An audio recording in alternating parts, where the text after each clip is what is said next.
একটি সাধারণ বাক্য, কিন্তু এই একটি বাক্যে প্রকাশ পেয়েছে এক যুবকের উদার মানবিকতা, দায়িত্ববোধ আর অসীম সাহসিকতা।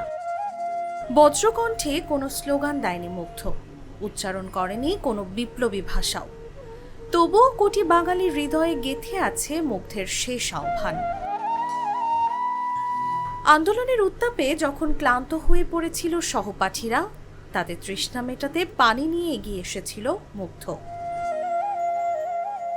ধোঁয়ায় আচ্ছন্ন সড়কে ছোটাছুটি করছে শিক্ষার্থীরা। পুলিশের ছোড়া টিয়ার গ্যাসে হয়তো চোখ জ্বালা করছিল মুগ্ধরও। তবুও হাতে পানি ভর্তি বাক্স আর বিস্কুট নিয়ে ছুটছিলেন মুগ্ধ। ছাত্রদের ডেকে ডেকে বলছিলেন, পানি লাগবে কারো, পানি।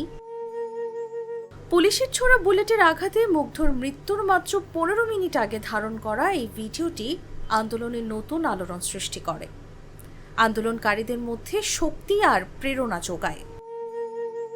মুগ্ধের মৃত্যু একটি প্রজন্মের আত্মত্যাগের চূড়ান্ত উদাহরণ। তার এই সাহসিকতা এবং মানবিকতা শুধুমাত্র জুলাই আন্দোলনের ইতিহাসই নয়, বরং একটি অনুপ্রেরণার গল্প।